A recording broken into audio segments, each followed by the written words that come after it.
The Bard, a Pindaric Ode by Thomas Gray. Ruin seize thee, ruthless king. Confusion on thy banners wait, though fanned by conquest's crimson wing. They mock the air with idle state. Helm nor hauberk's twisted mail, nor even thy virtues, tyrant, shall avail to save thy secret soul from nightly fears, from Cambria's curse, from Cambria's tears. Such were the sounds that o'er the crested pride of the first Edward scattered wild dismay, as down the steep of Snowdon's shaggy side he wound with toilsome march his long array. Stout Gloucester stood aghast in speechless trance. "To arms!" cried Mortimer, and couched his quivering lance. On a rock, whose haughty brow frowns o'er old Conway's foaming flood, robed in the sable garb of woe, with haggard eyes the poet stood.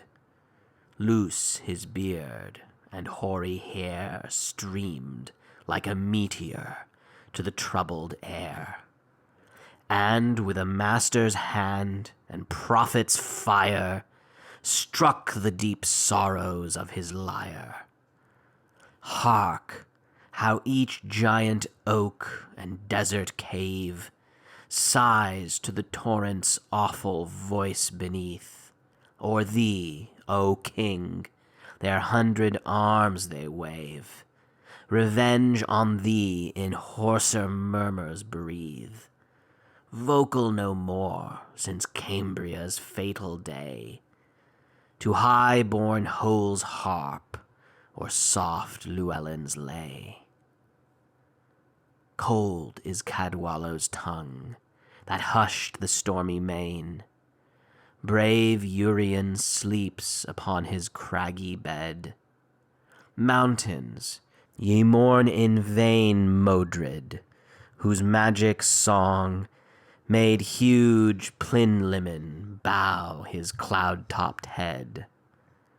On dreary Arven's shore they lie, smeared with gore and ghastly pale. Far, far aloof the affrighted ravens sail. The famished eagle screams and passes by. Dear lost companions of my tuneful art, dear as the light that visits these sad eyes, dear as the ruddy drops that warm my heart, ye died amidst your dying country's cries.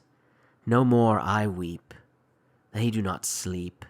On yonder cliffs, a grisly band, I see them sit, they linger yet, avengers of their native land. With me in dreadful harmony they join, and weave with bloody hands the tissue of thy line.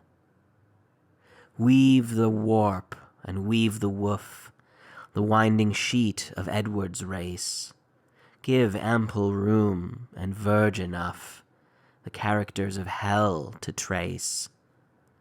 Mark the year and mark the night, when Severn shall re-echo with affright the shrieks of death through Berkeley's roofs that ring, shrieks of an agonizing king. She-wolf of France, with unrelenting fangs, that tearest the bowels of thy mangled mate, from thee be born, who o'er thy country hangs the scourge of heaven. What terrors round him wait! Amazement in his vein, with flight combined, and sorrow's faded form, and solitude behind. Mighty victor, mighty lord, low on his funeral couch he lies, no pitying heart, no eye afford a tear to grace his obsequies. Is the sable warrior fled? Thy son is gone. He rests among the dead, the swarm that in thy noontide beam were born, gone to salute the rising morn. Fair laughs the morn, and soft the zephyr blows, while proudly riding o'er the azure realm, in gallant trim the gilded vessel goes, youth on the prow, and pleasure at the helm, regardless of the sweeping whirlwind's sway, that, hushed in grim repose, expects his evening prey. Fill high the sparkling bowl, the rich repast prepare. Reft of a crown, he yet may share the feast. Close by the regal chair fell thirst and famine scowl, a baleful smile upon their baffled guest. Heard ye the din of battle bray, lance to lance and horse to horse? Long years of havoc urge their destined course, and through the kindred squadrons mow their way. Ye towers of Julius, London's lasting shame, with many a foul and midnight murder fed, revere his consort's faith, his father's fame, and spare the meek usurper's holy head.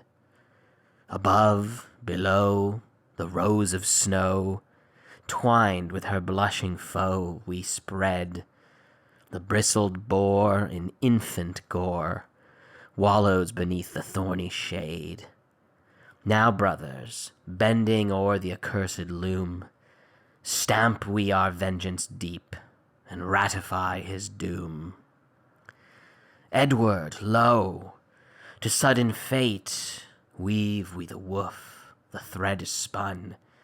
Half of thy heart we consecrate. The web is wove, the work is done. Stay, oh stay, nor thus forlorn leave me unblessed, unpitied, here to mourn. In yon bright track that fires the western skies, they melt, they vanish from my eyes. But oh, what solemn scenes on Snowdon's height, descending slow, their glittering skirts unroll. Visions of glory, spare my aching sight, ye unborn ages. Crowd not my soul. No more our long-lost Arthur we bewail.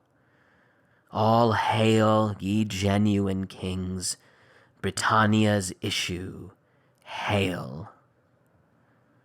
Girt with many a baron bold, sublime their starry fronts they rear, and gorgeous dames and statesmen old in bearded majesty appear, in the midst a form divine.